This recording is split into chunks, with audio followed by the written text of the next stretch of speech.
damos las gracias por permitirnos reunirnos en este día, Señor. Te damos gracias, Padre, porque hemos recibido con bien y de regreso a nuestros hermanos que estuvieron en Cuba, Señor. Sabemos y esperamos, Padre, recibir la noticia, el reporte, Padre, de lo que tú has hecho allá para glorificar tu nombre. Pero te damos gracias de poder tenerlos en nuestro medio. Ahora, Señor, te pido que al considerar la misión de la Iglesia, Señor, tú abras nuestros corazones, ilumines nuestro entendimiento para asimilar todo esto y entonces, Señor, cumplir con tu voluntad. Oramos en el nombre de Cristo Jesús. Amén. La semana pasada, los que estuvimos aquí recordarán que comenzamos a hablar acerca de la misión de la Iglesia, de nuestra misión. Vimos Mateo capítulo 28, el pasaje que se titula en nuestras Biblias La Gran Comisión, y llegamos a entender y a concluir que ahí lo que tenemos es nuestras órdenes de marcha, ¿no? Es el objetivo, la meta, el norte hacia donde la Iglesia y todo creyente debe ir, hacia donde debemos apuntar con todo lo que hacemos. Y terminamos haciéndonos la pregunta, ¿qué hacemos con el rol de la Iglesia en nuestra cultura, en medio de esta sociedad en la cual Dios nos ha insertado? ¿Cuál es la relación entre lo que Dios nos manda hacer en la Gran Comisión y la responsabilidad que tenemos de predicar el Evangelio y de vivir nuestras vidas hoy en esta ciudad, en este país, en el año 2024? Y mencioné de pasada que las cosas no están muy bien, que nuestra sociedad está muy, pero muy desviada, y hoy día quiero comenzar dándoles un poco de citas, de números, de cifras, para quizás despertar un poquito a lo que está pasando. El deterioro moral de nuestra sociedad, entonces, no se puede negar. Creo que se ha cumplido hoy en día, y quizás en ningún lugar más que aquí en Toronto, lo que dice el profeta Isaías, ¿no? En el capítulo 5, versículo 20, «Ay de los que a lo malo dicen bueno y a lo bueno malo, que hacen de la luz tinieblas y de las tinieblas luz, que ponen lo amargo por dulce y lo dulce por amargo». Existe una estrategia de ataque directo contra la verdad hoy en día en nuestra sociedad. Un intento de configurar la realidad manipulando el lenguaje para encubrir la maldad en nombre de la compasión. Voy a decir eso de nuevo. Hay un intento de configurar la realidad manipulando el lenguaje para encubrir la maldad en nombre de la compasión. Y les quiero dar 3 realidades, cosas que están pasando en nuestro país, que creo que ejemplifican esto mejor de lo que uno puede explicarlo con sus propias palabras. Hay un programa en nuestra sociedad con las letras M-A-I-D, en inglés MAID, y eso se traduce como Medical Assistance in Dying, asistencia médica al morir.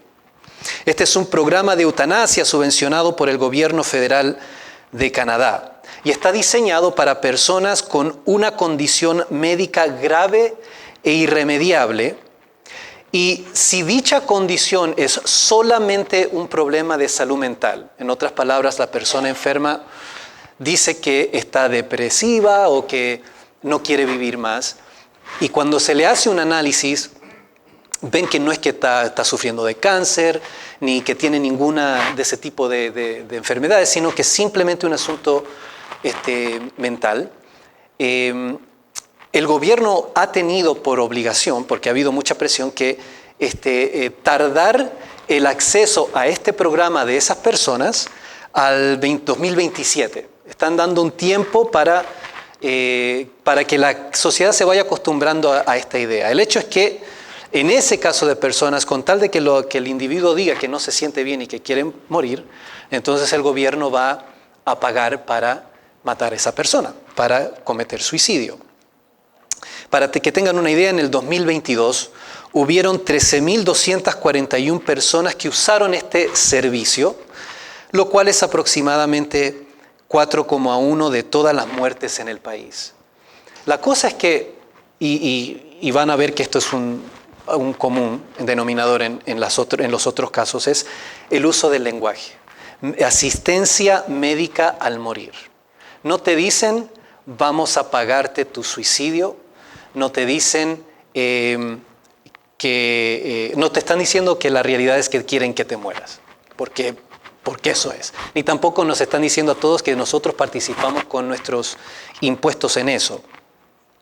Eso es un programa que está en pie hoy en día en nuestro país. El otro programa es lo llamado Atención para la Afirmación de Género. Y esto es un tratamiento hormonal y quirúrgico para la transición de sexo. Subvencionado nuevamente por el gobierno provincial, en este caso el OHIP que todos tenemos. Este está diseñado para evitar el suicidio en personas con disforia de género. Unas cifras para que tengan una idea. Los casos de mastectomías bilaterales en personas con disforia de género,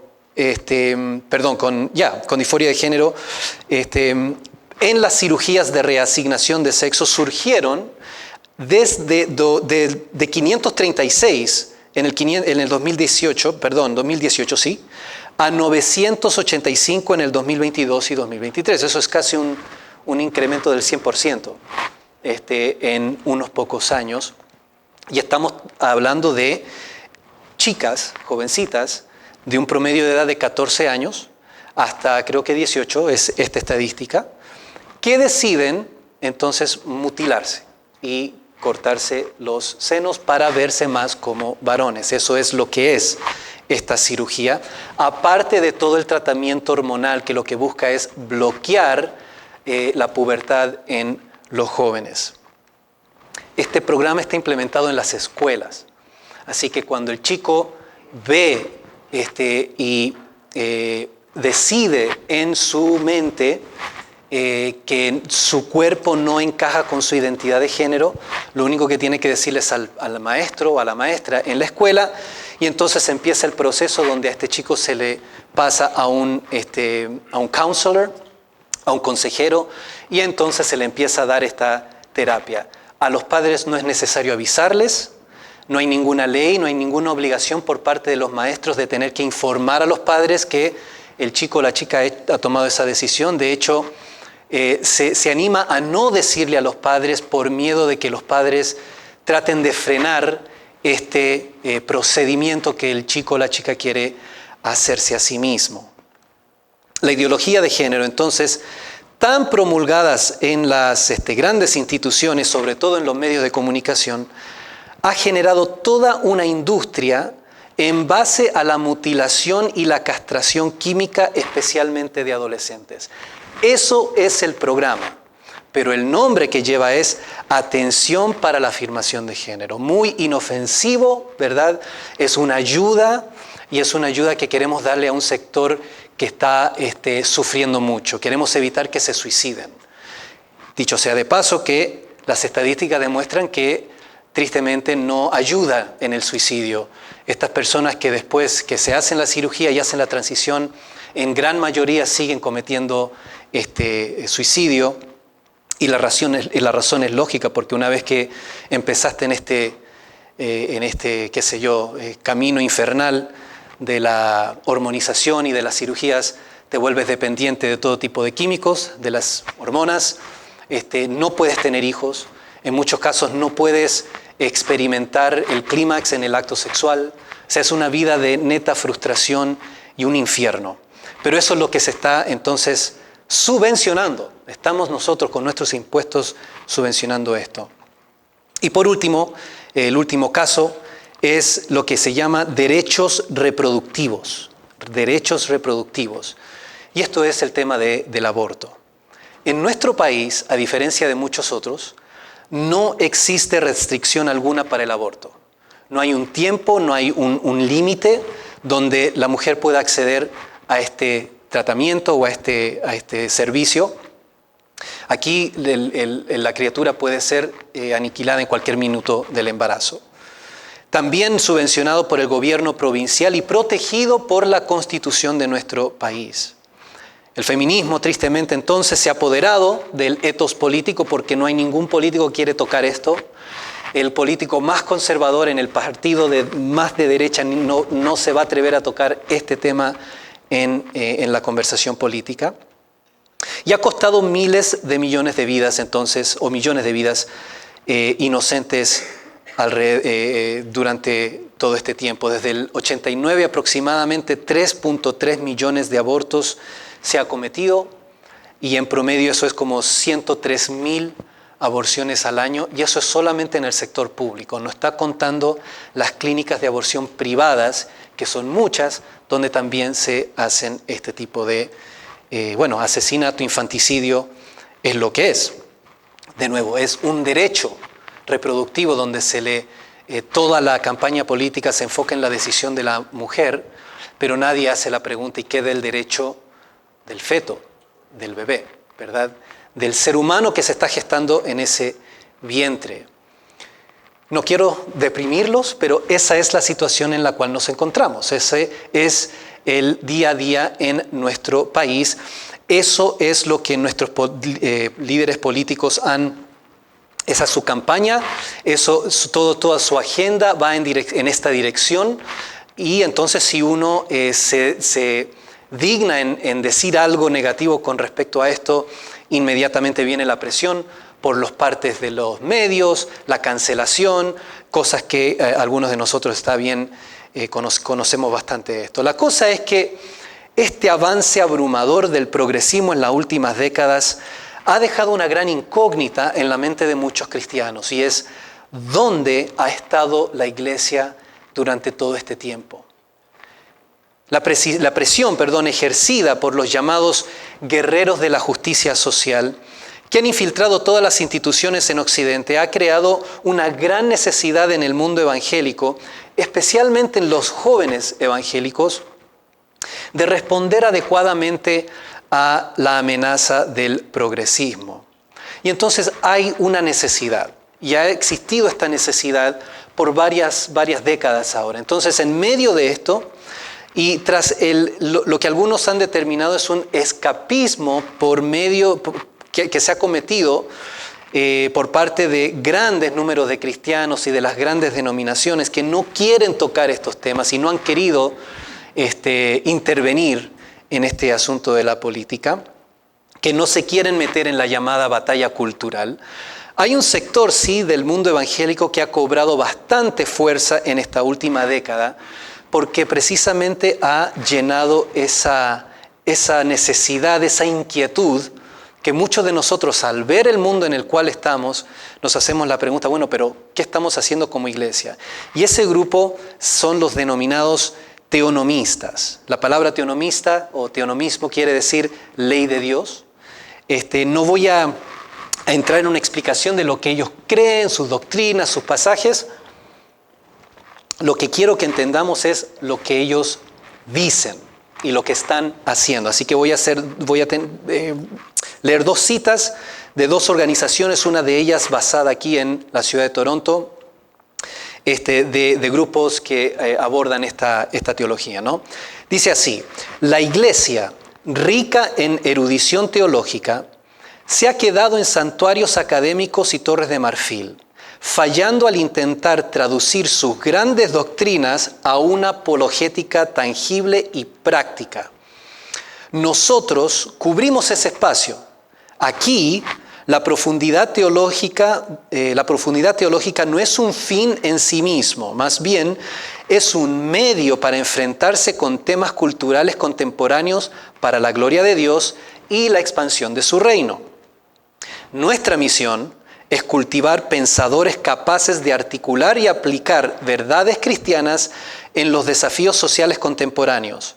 Seremos mejores a medida que esa próxima generación desarma los ídolos de nuestra cultura moderna y se esmera en construir un futuro mejor, y escuchen esto, hacia la cristiandad 2.0. En otras palabras, están diciendo queremos preparar a un ejército de jóvenes cristianos, de nuevos creyentes, para reformar la cultura hacia una nueva cristiandad, apelando obviamente a la primera cristiandad que fue la Edad Media, donde la iglesia era quien gobernaba en los asuntos políticos. Bueno, este grupo quiere cambiar la cultura y poner de nuevo a la iglesia como los que dirigen el orden social.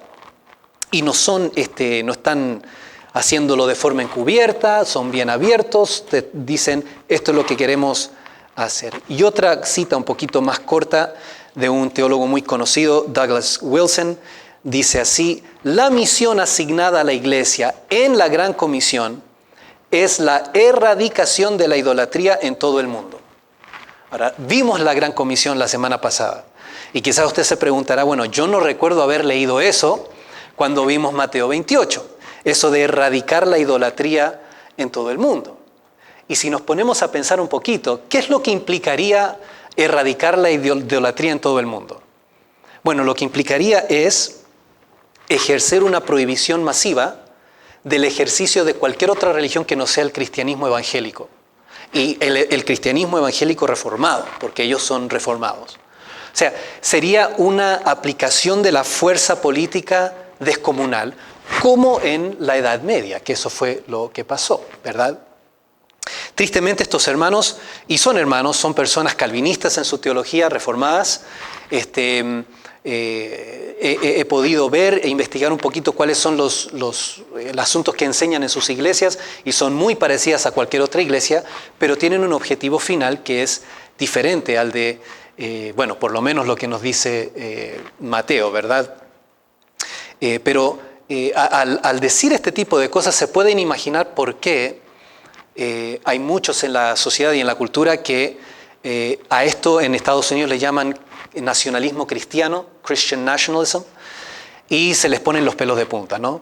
Porque lo que están diciendo es que ellos quieren obligar a todo el mundo a ser cristianos. Ahora, cuando uno lee sus escritos y escucha lo que ellos dicen, no es así. Ellos simplemente están abogando por una evangelización con el fin de transformar la cultura, pero ninguno de estos hombres dice que la iglesia debe forzar a todo el mundo a ser cristiano. El problema es que se corre en una pequeña contradicción cuando estás diciendo cosas como que nuestra misión es la erradicación de la idolatría. Hay varios problemas con eso, pero el hecho es que para un joven cristiano que vive en medio de esta sociedad y ve que todo está corrompido, no se puede negar lo atractivo y cautivador de esta postura. Es un llamado al activismo, es un llamado a decir, no te quedes callado, protesta cuando veas cosas que no están bien en tu trabajo, en tu escuela, donde sea que fuere, en el nombre del Señor.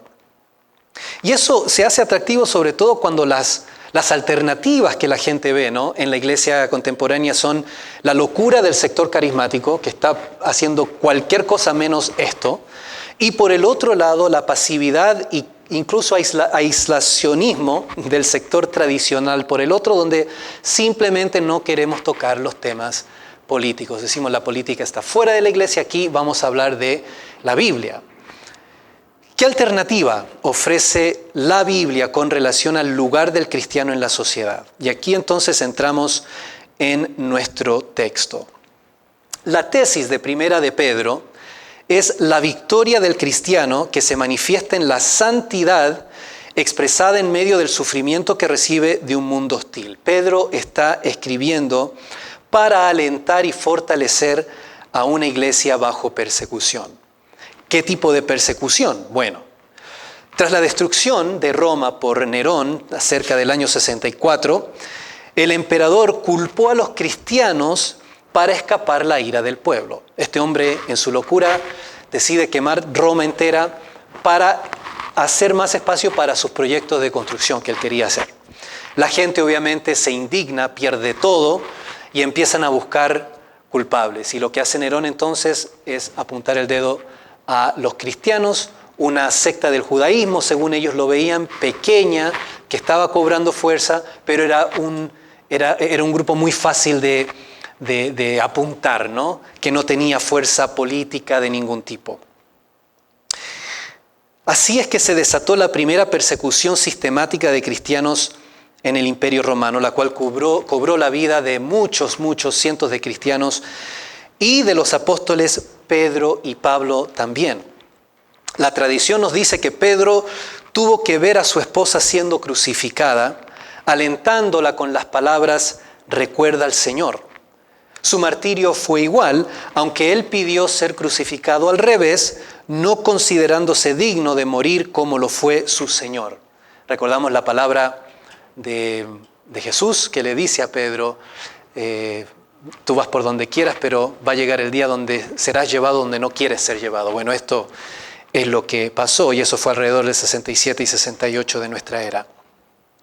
Por sobre todo lo demás, entonces, es el ejemplo de Jesucristo, con quien Pedro caminó durante 3 años, lo que estaba más presente en la mente del apóstol, y eso lo podemos ver en el versículo 20 del capítulo 2 de Primera de Pedro, donde dice así: mas si haciendo lo bueno sufrís y lo soportáis, ciertamente es aprobado delante de Dios, pues para esto fuisteis llamados, porque también Cristo padeció por nosotros, dejándonos ejemplo para que sigáis sus pisadas.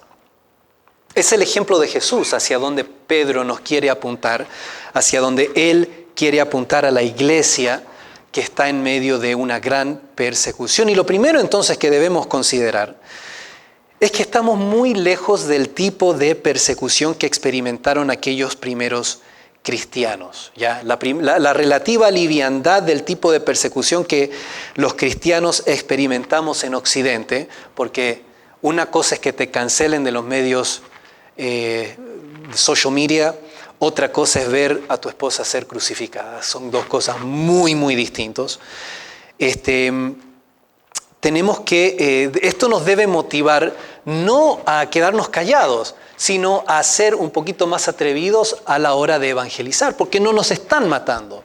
Vamos a perder ciertas cosas, porque el minuto que uno empiece a evangelizar y a predicar la palabra, va a empezar a recibir persecución de parte de la gente, pero no es lo que recibieron los hermanos en aquel entonces y lo que hay muchos hermanos en el mundo que están recibiendo en el mundo islámico, por ejemplo, en la China, en el África, en la India, donde sus vidas corren peligro por identificarse como cristianos. Nosotros, sin embargo, debemos tener un poco más de valentía a la hora de cumplir con la misión. No estamos en ese entonces, y debemos ser cuidadosos también, creo, como iglesia, de caer en el sensacionalismo, en la exageración.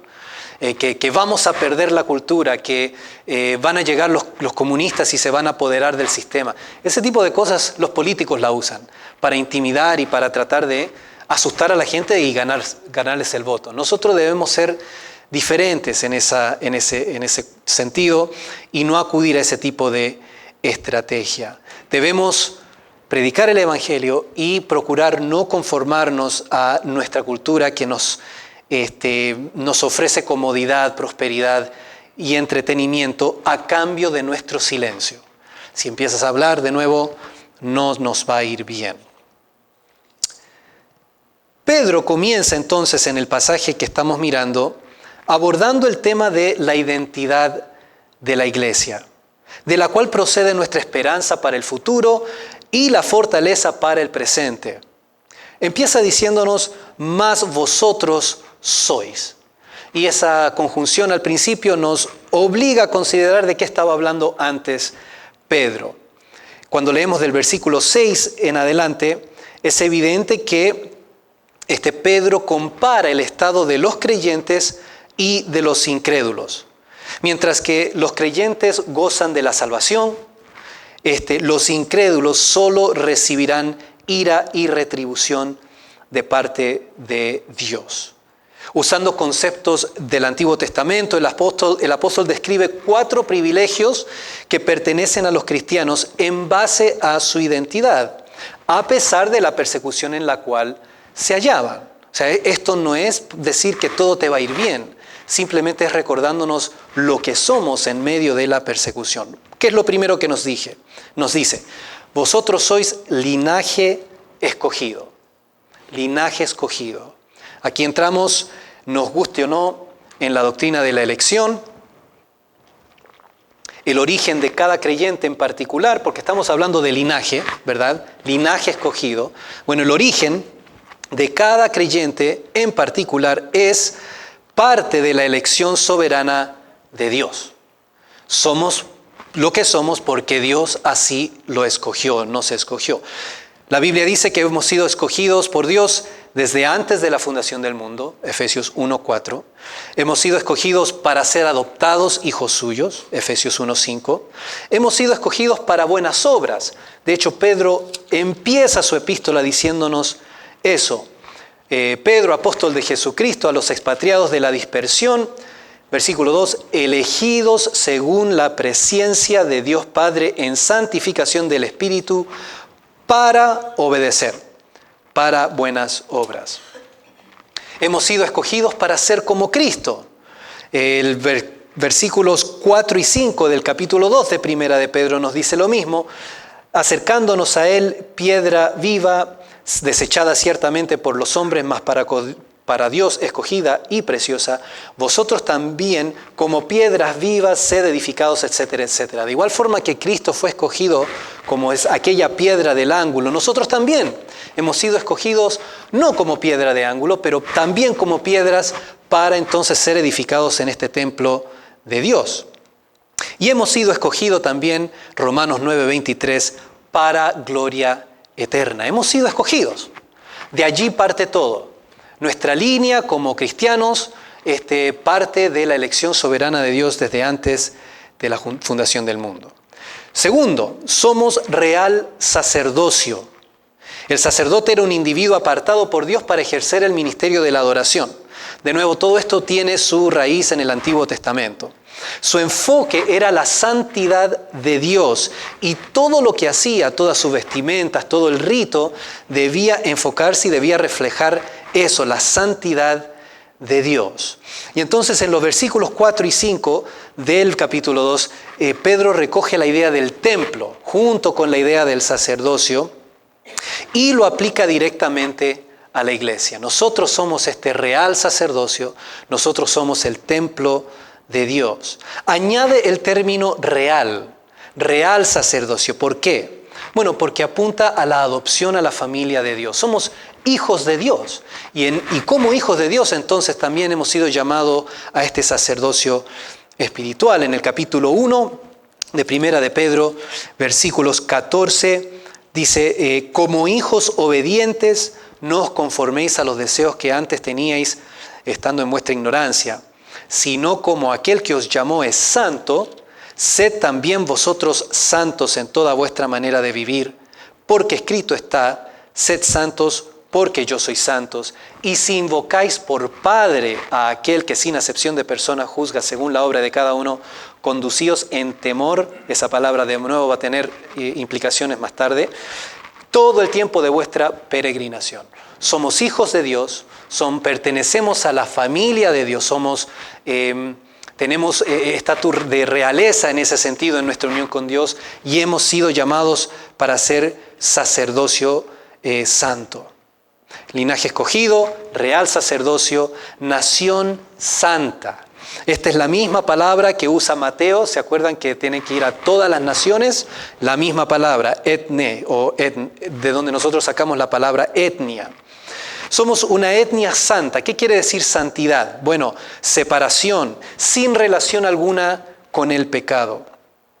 La Biblia habla mucho de la santidad de Dios, de su pureza, de su majestad, de su gloria. Apunta a la trascendencia de Dios, del Creador, y es el único atributo que se menciona 3 veces en la Biblia. Los hijos de Dios deben reflejar sobre todo aquella virtud que más caracteriza a Dios. No por nada entonces somos morada del Espíritu Santo. Va justamente con el mismo nombre de la tercera persona de la Trinidad.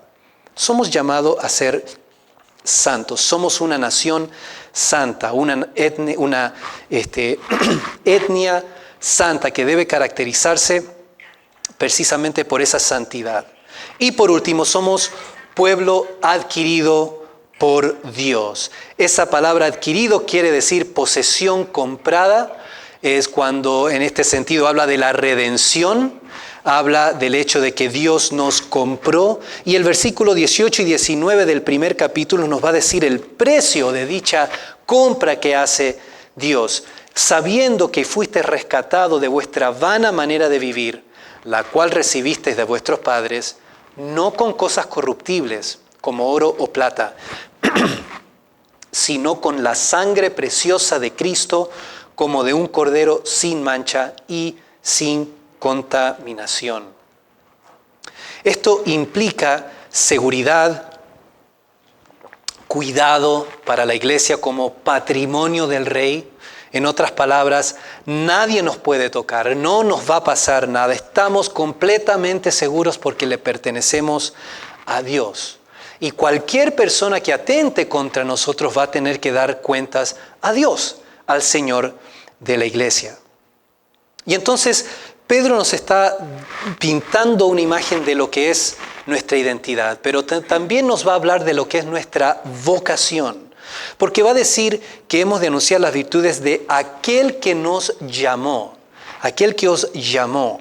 La vocación o el llamamiento de la iglesia. Este es el llamado eficaz de Dios por el cual da vida al pecador, y la imagen más hermosa que nos dejan los evangelios es Jesús llamando a Lázaro que salga de la tumba. Ese es el llamamiento eficaz, aquel que en la palabra, en el llamado, contiene el poder para que la persona que está siendo llamada pueda responder. Uno no responde de sus propios méritos o de sus propias fuerzas, uno responde porque Dios nos da la vida, el discernimiento, el entendimiento y el deseo para poder responder de forma afirmativa y decirle al Señor amén a lo que Él nos llama a hacer. Pedro usa bastante este término. En el primer capítulo, versículo 15, se nos dice que hemos sido llamados a la santidad. En el capítulo 2, versículo 21 nos dice, hemos sido llamados a imitar a Cristo, hemos sido llamados a participar en sus padecimientos. Capítulo 3, versículo 4, hemos sido llamados para heredar bendición. Y versículo 10, capítulo 5, hemos sido llamados a su gloria eterna. Tenemos un llamamiento que procede de Dios. Tenemos una elección que procede de Dios. Tenemos una identidad que procede de Dios, que debe ser totalmente enfocada en Dios, que debe reflejar el carácter de nuestro Dios.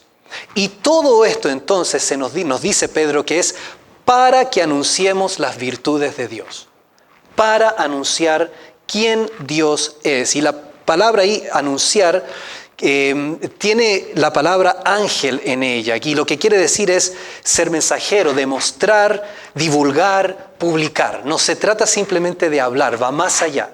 Es mostrarlo con nuestros hechos, con todo lo que hagamos.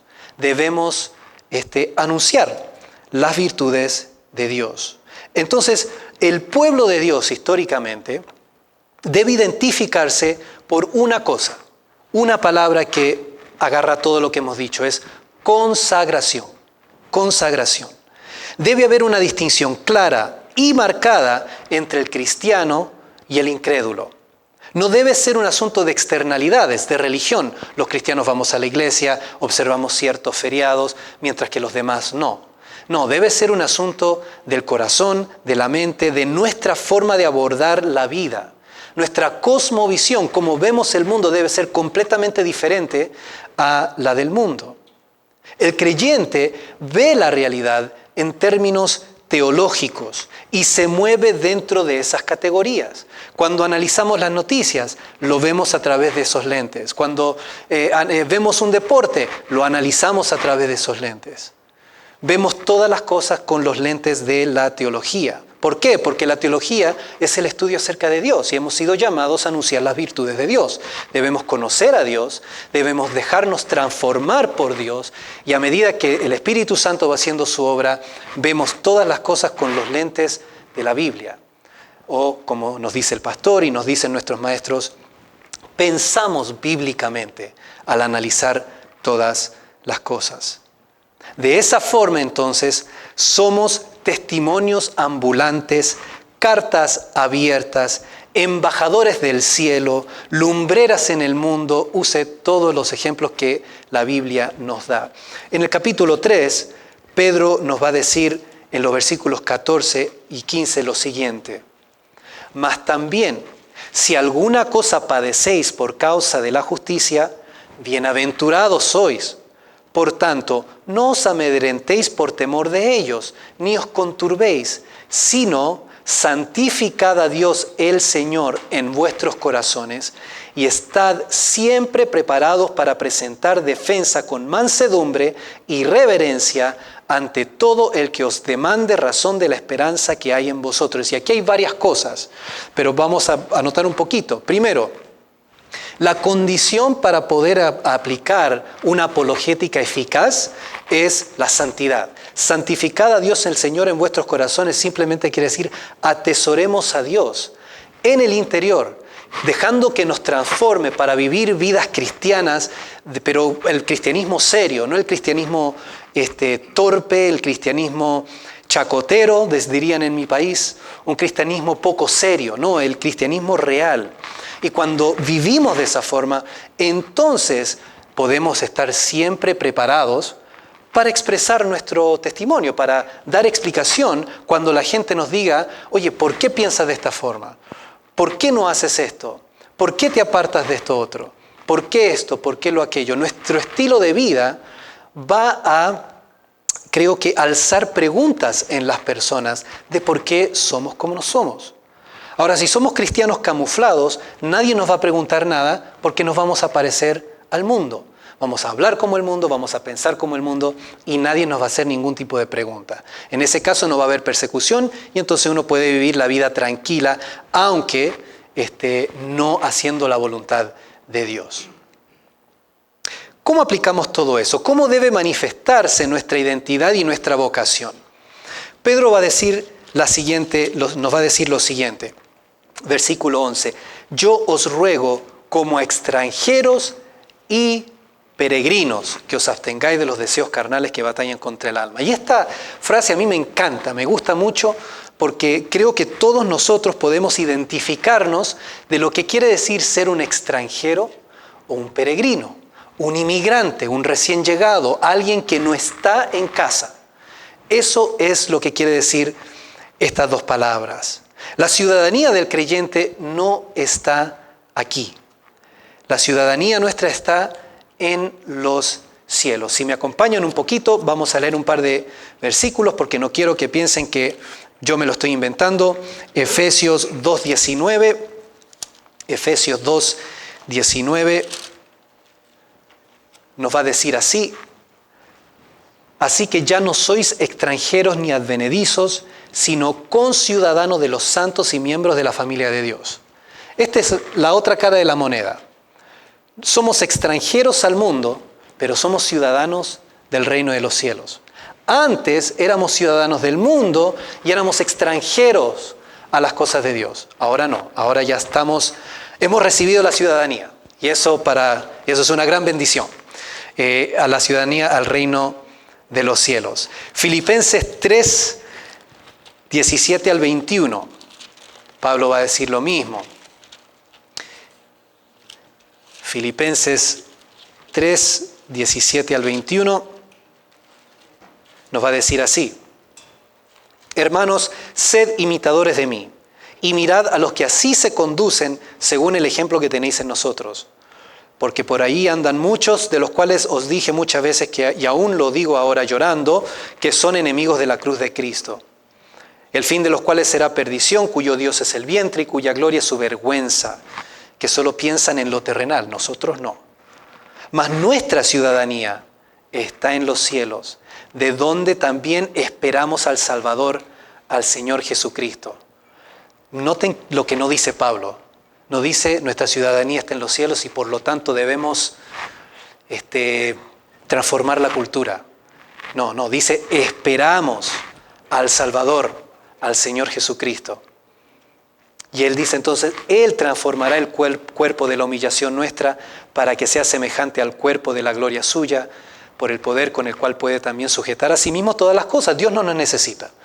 El Señor está en control. Nosotros debemos esperar y cumplir con la misión. Así que nuestra ciudadanía está en los cielos. La batalla del creyente, según Pedro entonces, no es cultural, o por lo menos no es principalmente cultural, no es primeramente cultural. La batalla nuestra es interna, ¿verdad? Versículo 11. Como extranjeros y peregrinos que os abstengáis de los deseos carnales que batallan contra el alma. Nuestro esfuerzo debe enfocarse en vencer el pecado adentro antes de querer cambiar la cultura allá afuera. Debemos enfocarnos en nosotros mismos a medida de que vamos venciendo aquellos pecados que a veces se quedan, que a veces nos frenan, cosas que el enemigo usa para hacernos dudar de la fidelidad del Señor, para tratar de arruinar, no nuestro nombre, porque al enemigo no le interesa eso. Lo que el enemigo quiere hacer es arruinar o manchar el nombre del Señor. Debemos atender esas cosas. Ahí es donde debe haber nuestro enfoque. Por lo menos esa es la prioridad. Antes de hacer eso no podemos hacer nada más. Este es el requisito para influenciar positivamente nuestro entorno. Comenzando entonces con nuestros hogares. Pedro en el capítulo 3 va a hablar de las responsabilidades de las esposas y de los esposos. Nuestro empleo, capítulo 2, versículo 18 en adelante, va a hablar de los siervos y cómo deben servir a sus amos de forma cristiana. Y nuestra congregación, la iglesia. Así que vemos cómo hay esferas de influencia, empezando con nosotros mismos y siendo influenciados nosotros por el Espíritu Santo, y entonces influenciar en nuestro hogar como esposos, como padres, en nuestro entorno, el trabajo, la comunidad, la iglesia, de donde tanto de esto parte. Y entonces sí, eventualmente, ¿por qué no la cultura? Nuestros intereses deben girar en torno a nuestra patria celestial, al reino de Dios, sin invertir sobremanera en lo terrenal. Y esto es algo que yo he visto mucho hablando como inmigrante, de que muchas veces nosotros estamos más interesados en lo que está pasando en nuestros países de lo que pasa acá. Conozco personas que toda su vida gira en torno a las noticias yo vengo de Chile o del país de donde usted venga, y no les interesa en lo más mínimo lo que esté pasando acá. No conocen el nombre del primer ministro, del gobernador o del premier, no tienen idea cómo funcionan las leyes, cuál es el sistema político que nos gobierna. No, ellos están con su mente en casa. Y eso es lo más natural, lo más normal. Para nosotros debe ser igual. Nuestro enfoque, nuestros intereses deben estar en los cielos. ¿Dónde está la fuente de esa información? Los informes del reino de los cielos, está en la Biblia y en la iglesia, donde somos enseñados todo lo que la Biblia nos quiere enseñar. Y entonces llegamos al tema con el cual empecé y el propósito de este pasaje, o más bien de este mensaje, que es ¿qué hacemos nosotros en la cultura al final? Bueno, Pedro va a decir, por causa del Señor, someteos a toda institución humana. Primero que nada, vamos a ver esto bien rápido, pero creo que es bastante claro y no merita más tanto rodeo. Lo primero que nos dice Pedro es que nuestro referente es el Señor, ¿verdad? No dice someteos a César, ¿verdad? Sino a toda institución humana.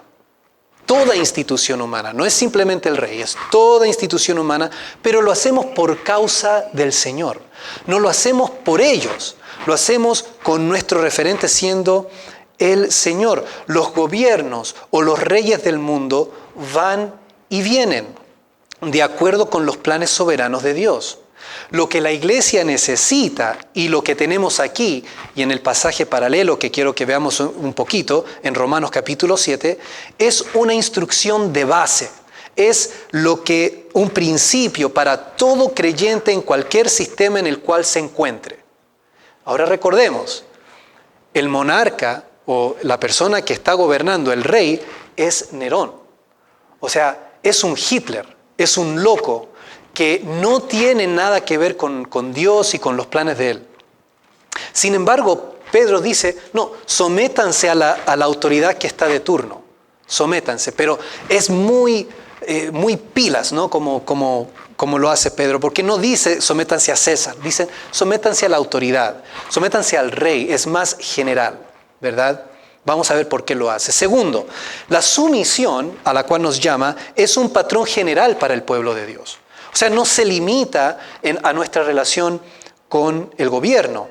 Por lo pronto, tenemos que someternos a la palabra de Dios, que es la autoridad suprema. Recordamos a Pablo, cuando estaba en Atenas, cómo él va a decirle a los atenienses, a los griegos, que de hecho esto es lo que Dios manda a todo el mundo. En Hechos 17, versículos 30 y 31, Pablo va a decir lo siguiente: pero Dios, habiendo pasado por alto los tiempos de esta ignorancia, ahora manda a todos los hombres, en todo lugar, que se arrepientan, por cuanto ha establecido un día en el cual juzgará al mundo con justicia por aquel varón a quien designó, dando fe a todos con haberle levantado de los muertos. Así que la autoridad suprema es el Señor. Y en todo lo que nosotros hacemos, estamos apuntando a la gente a esa autoridad. No estamos apuntando a la iglesia, ni al cristianismo, ni al pastor, ni a nadie. Estamos siempre apuntando a la gente al Señor, al Rey de todos los reyes. Debemos someternos los unos a los otros en la iglesia. Efesios 5:21. Las esposas deben someterse a sus esposos. Eso es Efesios 5:22, Colosenses 3:18, Primera de Pedro 3:1 al 7 habla de lo mismo. Los hijos deben someterse a sus padres. Los empleados o los siervos deben someterse a sus jefes o amos. Y los creyentes debemos someternos a la autoridad de nuestros pastores y de nuestros ancianos. Así que la sumisión es un patrón general para el cristiano. ¿Por qué? Bueno, porque ese es el ejemplo que nos dejó Jesús, quien se sometió a toda autoridad, incluyendo a la autoridad de Pilato y de los sacerdotes, por su sumisión al Padre, porque eso es la voluntad de Dios para su Hijo y es su voluntad para nosotros. Noten que Pedro va a decir que debemos someternos a toda institución humana como por él enviados para castigo de los malhechores y alabanza de los que hacen bien. Y esto es importantísimo, porque la sumisión al gobierno no es incondicional. Tiene cierta condición. Dios ha establecido una jerarquía de autoridad con Él a la cabeza. Él es la autoridad suprema. Este orden universal se manifiesta en toda institución y sin ese orden, o si cualquier persona que se rebele ante este orden, lo que va a traer es el caos. Recordamos Romanos en el primer capítulo, como Pablo nos va a recordar que todo lo que de Dios se conoce, Dios lo ha revelado a todo el mundo, ¿verdad? Romanos 1:18, porque la ira de Dios se revela desde el cielo contra toda impiedad e injusticia de los hombres que tienen con injusticia la verdad. Porque lo que de Dios se conoce les es manifiesto, pues Dios se lo manifestó. Porque las cosas invisibles de Él, su eterno poder y deidad, se hacen claramente visibles desde la creación del mundo, siendo entendidas por medio de las cosas hechas, de modo que no tienen excusa. En el capítulo 2, Pablo va a decir, versículo 12, porque todos los que sin ley han pecado, sin ley también perecerán. Y todos los que por la ley han pecado, por la ley serán juzgados. Porque no son los oidores de la ley los justos ante Dios, sino los hacedores de la ley serán justificados. Porque cuando los gentiles que no tienen ley hacen por naturaleza lo que es de la ley, y esta es la clave, estos, aunque no tengan ley, son ley para sí mismos, mostrando la obra de la ley escrita en sus corazones. En otras palabras, este orden jerárquico donde Dios está a la cabeza y Él es quien determina las cosas, todo ser humano lo conoce. Nadie tiene excusa de querer hacer las cosas de forma diferente, porque todos saben que hay un orden. La función de las autoridades, entonces, en general, es castigar el mal e incentivar el bien. Este pasaje no está defendiendo ni patrocinando la conducta de César ni de ningún otro líder político. De hecho, representa una especie de reproche a César y a toda autoridad que no se someta a esta expectativa de Dios. Porque lo que Dios hace, la razón por la cual Él pone a nuestros líderes es para hacer el bien, para castigar el mal e incentivar al que hace el bien. Cuando un gobierno no hace eso, está en violación de este orden. Los políticos no son los que establecen el bien y el mal. Ellos son siervos de Dios, dice la palabra. Son ministros de Dios para hacer su voluntad. Ellos no tienen la autoridad para determinar el bien y el mal. ¿Ok? Solo Dios tiene ese derecho. Las autoridades son siervos de Dios, va a decirnos Pablo en Romanos capítulo 13, para avanzar su buena voluntad en toda justicia. Los gobiernos no han sido puestos para ser amos ni señores del pueblo, para avanzar su propia agenda de corrupción, que es lo que estamos viendo hoy en día y lo que hemos visto a lo largo de toda la historia, incluyendo en el caso del César de turno en aquel entonces. Así que hay una condición. Nosotros debemos someternos a las autoridades en cuanto a ellos están ejerciendo el rol que Dios les dio. Cuando ellos no hacen eso, entonces nosotros tenemos que, con sabiduría, obedecer a Dios. Porque no vamos a obedecer a los hombres y desobedecer a Dios. Debemos obedecer a Dios. La semana pasada vimos que tocamos el tema de la pandemia y todo eso. La lógica de las iglesias que se mantuvieron abiertas fue: Cristo nos manda a congregarnos y el gobierno nos está mandando a no hacerlo.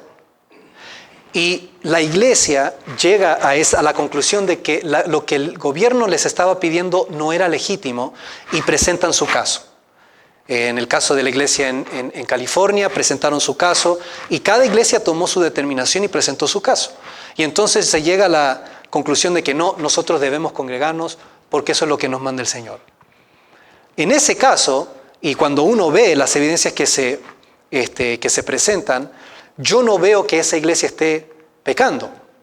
Sin embargo, la iglesia que no abre tampoco está pecando, porque la Biblia también nos llama a someternos a los gobiernos. Y puede ser que la condición de nuestra congregación, por ejemplo, sea muy diferente a otra congregación. Entonces vemos cómo en su sabiduría Dios nos da esa libertad para determinar congregacionalmente cómo abordar el tema. El gran problema aconteció cuando entre cristianos nos empezamos a criticar. Cuando un grupo empezó a criticar lo que hizo el otro. En vez de cada congregación, siendo dirigida por el Espíritu Santo, haya tomado la decisión que sea la mejor para el bien de la congregación, porque para eso están los pastores, es para cuidar la grey. Así que dejando eso a un costado, vemos cómo Pedro termina con una serie de instrucciones y mandatos. Honrad a todos, amad a los hermanos, temed a Dios y honrad al rey. Honrar quiere decir valorar apropiadamente. El rey merece ser honrado por el rol que tiene dentro de la jerarquía social estipulada por Dios. Dios le dio un rol y nosotros debemos honrar ese rol que Dios le ha dado.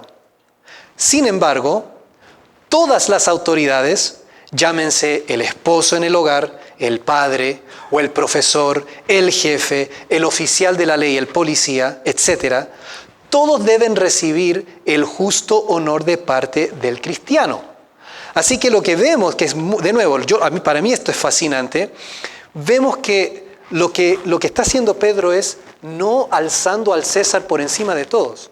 Lo está bajando para ocupar el rol que Dios le da. Y nos está diciendo a nosotros, respeten ese rol. Pero no nos está diciendo que elevemos al político o al rey a una posición que Dios no le ha dado. Que muchas veces, de nuevo, a veces las personas se enamoran, se obsesionan con el líder político y piensan que él es el Salvador. Y no es así, es un hombre. Es un hombre que tiene un rol y lo debemos respetar por ese rol. Noten que el amor y la reverencia, que son virtudes para mí de mayor importancia y trascendencia, solo se le deben a los hermanos y a Dios respectivamente. Jamás se nos dice que debemos temer a la autoridad. De hecho, se nos dice todo lo contrario, no los temáis. Jesús nos dijo, no teman al que puede, a los hombres, teman al que puede mandar al alma al infierno. Teman a Dios. Solo Dios merece reverencia y ese temor, esa adoración. Los hombres no. Y en este sentido, Pedro nos va a decir, recordarán, que debemos hacer la voluntad de Dios como libres. Nosotros estamos libres, hermanos, en Cristo, de ese tipo de fuerzas y enseñanzas que quieren oprimir a la gente, que quieren ponernos por debajo de los demás. Nosotros somos libres, pero debemos usar esa libertad correctamente. A los hermanos debemos amarlos. Obviamente que debemos honrarlos, eso se da por sentado, pero va más allá la Biblia, debemos amarlos sacrificialmente. Si puedo dar lo que sea que necesite mi hermano para su bienestar, lo debo hacer, pero a las autoridades debo respetarlas.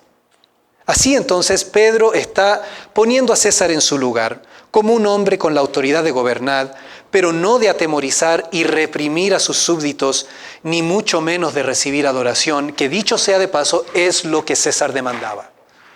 En la Pax Romana, que era el sistema que gobernaba, era muy tolerante de las otras religiones, siempre y cuando añadieran en su culto un día o un tiempo para reconocer a César como Dios. Mientras incluyeras al César en tu teología, entonces Roma te dejaba tranquilo. ¿Por qué perseguían a los cristianos? Porque los cristianos no doblaban la rodilla a César. No porque fueran rebeldes, sino porque no podían ser rebeldes a Dios. Y esa es la situación en la cual nos encontramos hoy en día. Los políticos siempre quieren dar vuelta a las cosas y ponen a la iglesia como la que quiere intervenir, como la que quiere estropear el orden. Pero no es así. Es siempre el gobierno, el poder estatal, el que quiere meterse dentro de la iglesia para controlarnos. Siempre ha sido así y siempre lo va a ser así. ¿Ya? Así que no seamos engañados. Hoy en día, de nuevo, hay leyes en nuestro país donde si se dice algo en contra de la agenda política desde un púlpito, entonces el gobierno puede querellarse contra esa persona, puede perseguirla con todo uso de la ley. Así que es el gobierno siempre el agresor, no el cristianismo. Cuando los hermanos teonomistas ofrecen esta visión, nunca lo hacen, y esto es muy importante aclararlo, con las armas. Nunca lo hacen de una forma violenta. Simplemente nos dicen, incluyamos el asunto de la política a la hora de cumplir nuestra misión. Concluyo con 3 cosas. 1, la Biblia nos llama al evangelismo, no al activismo. La misión de la iglesia es evangelizar, comunicar en todo lo que hagamos la salvación disponible a los hombres en Cristo Jesús. El activismo político puede ser parte del arsenal que tenemos para cumplir la misión, especialmente si el gobierno arremete directamente contra la iglesia y sus actividades. Debemos obedecer a Dios antes que a los hombres, pero no debemos confundir la misión de Dios con la misión de la iglesia. Y es ahí donde, para mí, en mi humilde opinión, es donde los hermanos teonomistas fallan. Confunden la misión de Dios de restaurar el cosmos para su gloria con la misión específica que Dios nos dejó a nosotros como iglesia, que es ir y mientras vamos, evangelizar y hacer discípulos para la gloria del Señor. Establecer la cristiandad 2.0 no es nuestra misión, pero si se puede hacer, ¿por qué no? ¿Por qué no?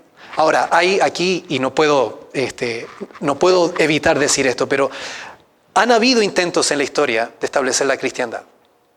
Por parte de la Iglesia Católica Romana fueron la Edad Media, y ya conocemos que no le fue muy bien, que digamos. Culminó en la Reforma y bueno, en muchos otros problemas. En el mundo evangélico también hubo un intento, la llamada Guerra de los 30 años, y también fue desastroso. Y para mí la razón es fundamental. El reino de los cielos parte de la conversión de individuos. No podemos decir que los miembros del reino de los cielos son aquellos que no conocen a Dios, que no tienen el Espíritu Santo. Eso es un sinsentido. Entonces, si quieres establecer el reino, por obligación lo que vas a tener que asumir es a personas incrédulas. Si quieres establecer la cristiandad, por obligación vas a tener que abrazar al incrédulo dentro del sistema. Y entonces ya se empezaron a confundir las cosas. Porque la palabra de Dios va específicamente dirigida a los hijos de Dios. Y el que no es hijo de Dios la va a rechazar. Entonces nunca vas a encontrar armonía si lo que buscas es establecer por la fuerza o por la persuasión el sistema o el reino de los cielos. No, esa es obra de Dios. La misión es de Dios. Él va a hacer eso y lo va a hacer a su tiempo y de su manera. Y sí nos llama a nosotros a participar evangelizando. Número 2, la participación en la cultura es necesaria para cumplir la misión. No podemos aislarnos. Nuestro testimonio debe ser público. Debemos estar interiorizados en lo que está pasando. La persecución es inevitable cuando la cultura es pagana e inmoral, como en el caso nuestro. Solo guardando silencio evitaremos el sufrimiento, pero recordemos, por favor, las palabras del Señor que nos advirtió, ¿no? Todo aquel que me confesare delante de los hombres, yo le confesaré delante del Padre, pero el que no me confiesa, el que guarda silencio, él también lo hará. Y qué terrible es ese pensamiento. No tengamos miedo. Número 3, debemos adoptar una mentalidad marcial bíblica. Existe una clara diferencia entre el individuo y las distintas instituciones a las que pertenece, llámese la familia, la iglesia, el empleo o el gobierno. Nuestras órdenes de marcha, y aquí vamos a atar todo, en Mateo 28, y la ética que debemos seguir para cumplir la misión, que es lo que hemos visto hoy, son las mismas para todo creyente. Esa es nuestra identidad y lo que debemos hacer, nuestro gol.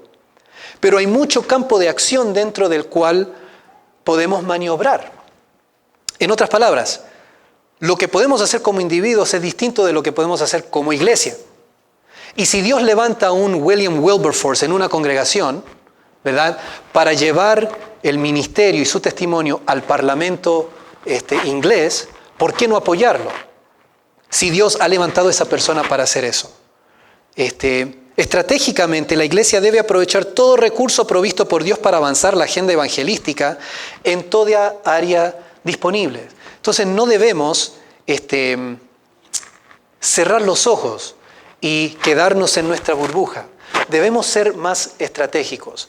Y en nuestra congregación, por ejemplo, si Dios levanta a un hermano que quiere entrar en la política, o que quiere entrar en estudiar leyes, o que quiere entrar en cualquier otra área de la sociedad, ¿por qué no apoyarlo? ¿Por qué no darle las armas para que esa persona pueda, y en el rubro donde Dios lo ha llamado a servir, predicar el evangelio, ganar almas, y por qué no, mediante su trabajo, efectuar un cambio positivo para la sociedad? Siempre me llama la atención cómo Dios, en su soberanía, tiene a personas de forma estratégica en los gobiernos, pienso yo, para frenar el mal. Un ejemplo que se me viene a la mente es el ex vicepresidente norteamericano, Mike Pence, que es un evangélico y una persona, según el testimonio que pude ver de él, un buen cristiano. No es un hombre comprometido, es un hombre que va a la iglesia, es un fiel creyente. Y si Dios lo levantó y lo puso allí, ¿por qué no apoyarlo? ¿Por qué no ver la forma en la cual la iglesia puede participar en traer cambios buenos para la sociedad? Siempre la iglesia hizo eso. Siempre la iglesia abrió hospitales y tiene centros donde darle de comida a los pobres, porque nos interesa el bien de la sociedad para honor y gloria de nuestro Dios. Pero no confundamos eso con el activismo. ¿Con qué nos quedamos nosotros, hermanos? Demos gracias a Dios que hemos sido llamados a participar en su misión y pongámonos las pilas entonces para cumplir con nuestra parte, como individuos, como esposos, cabezas de hogares, como hermanos, como iglesia, para la gloria de Dios. Vamos a orar.